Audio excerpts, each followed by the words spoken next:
Okay, I'm keeping the same prompt as my last two videos, that being recreating old passed away pets as people to immortalize them. I think I only really have one more planned after this, and it's a stray cat that we used to take care of. But for this one, it's the last of our indoor cats that we've had. This one was named Winston, and I think I mentioned it before, but he was named after Winston Churchill because of the grumpy face. He was a pure tan-colored Persian, and there's a type of Persian called a doll-faced Persian, who basically looks like any other cat, just a lot fluffier. However, Winston was a flat-faced Persian, who are like the pugs of cats. Speaking of, my grandma on my dad's side used to have a pug named Brutus, which is such a pug name, but it meant I was aware of the health problems that affected these dogs. But for some reason, I never put two and two together that Winston would face similar health issues, because the standard for that type of person is a smushed-in face, similar to pugs.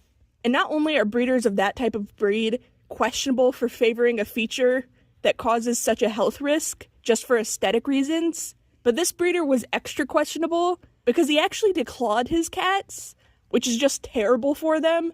I heard it described as if you took a human's fingertips away, down to the knuckle, it would severely limit any kind of grabbing or holding motion, and it means declawed cats have a really hard time climbing or interacting with things in their environment, which is just awful for them.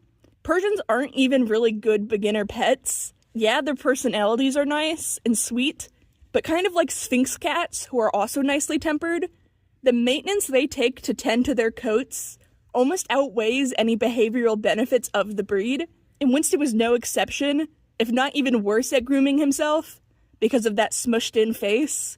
So to avoid mats, we had to brush him often, which was a struggle because their fur is just so thick, but we also had to occasionally shave him if his matting got too bad.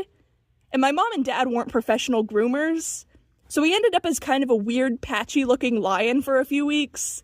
All these revelations about the breed and its health are ones that I've made far after the cat passed away, so I never really realized it was questionable to have a Persian or have a declawed cat. When he passed, I was only like 12 or 13 or so most of the time spent with that cat, I was just a child who didn't know any better. He also had some bad eye crusties, which is also apparently typical for the breed. And also, like I mentioned before, he would not stop drooling when you pet him, which was also probably a part of the smushed face. But when he got elderly and basically became a sack of skin and bones and lost his appetite, I remember feeling so guilty about the feelings of disgust I would have towards him. He would just cry in our bathroom tub, and I would check on him if he ever sounded too loud or in pain, but would mostly ignore him, not really wanting to face the reality of a decrepit, dying cat. But I always carried this guilt with me about not loving on his elderly self more, and by feeling disgusted, I just felt bad about it. We had to put him down as he only got worse and cried more over time, and would just stay in the bathtub all day, only coming out to eat, and luckily do his business. It would be so much worse if he decided to sit in his own filth. But as I mentioned with Annabelle, these sad, struggling versions of these cats are my last and most vivid memories of them.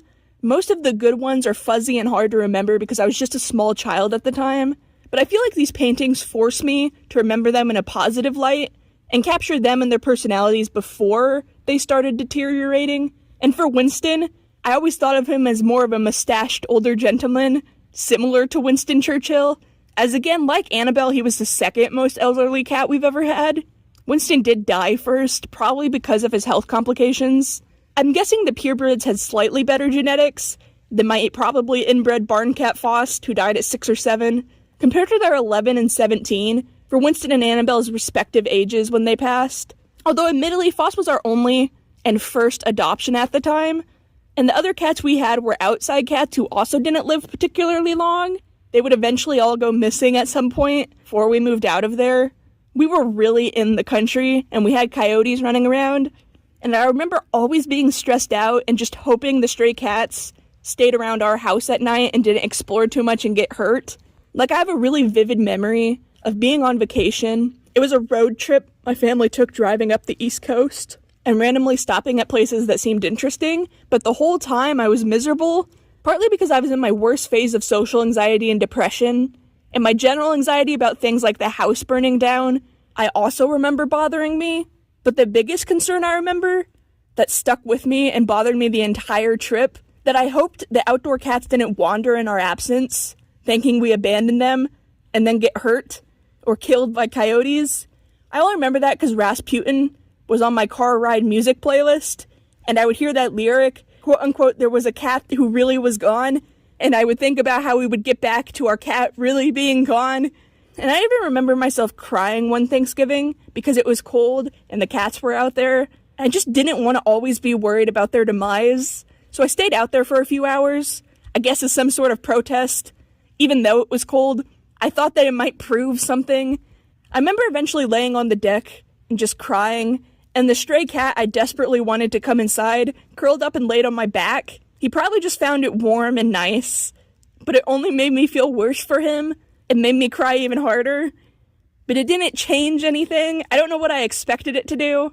2 cats were the maximum allowed by my dad, and we already had 2 indoor cats. And before a 3rd spot could open, he too would disappear one day. I could only hope a neighbor found him and was able to take him in when we couldn't. He was such a sweet cat. That's the other cat I plan on doing. It's that stray cat named Uno and his mother, who had him in our shed one night. I watched him grow up since being a little itty-bitty kitten, only to eventually go missing as an adult. But yeah, enough sad stuff. Back to, well, my other dead cat. So again, sad stuff. I feel less bad about their deaths, because at least they lived a long, good, and loved life. But yeah, painting-wise, I realized I haven't even talked about that yet. I'm giving him a hat and a monocle.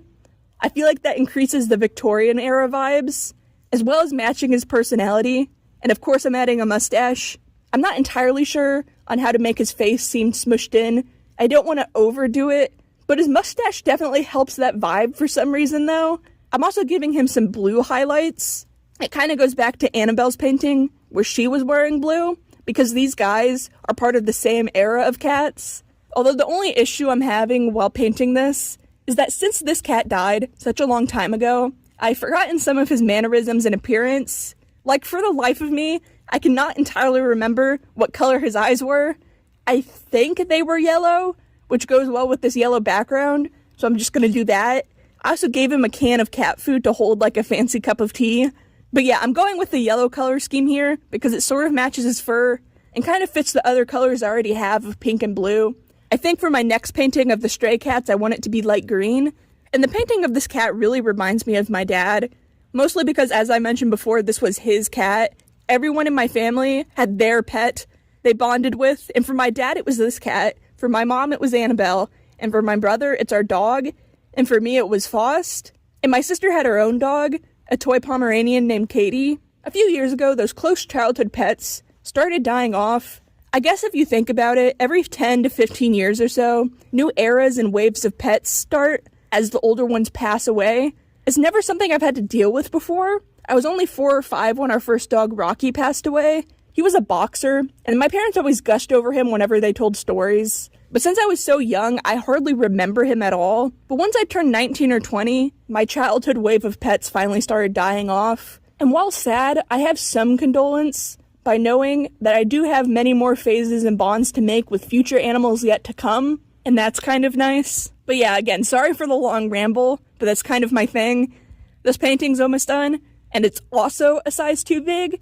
I went to get some more small canvases delivered from Walmart, but they were out of the 10-pack of small canvases, so they substituted it with 2 packs of 7 of the size too big. So now I'm stuck with even more of them, but I'm sure I can find a use for them somewhere. I've really yet to decorate the rest of the house because I've been so focused on my own room, so maybe I could use them there.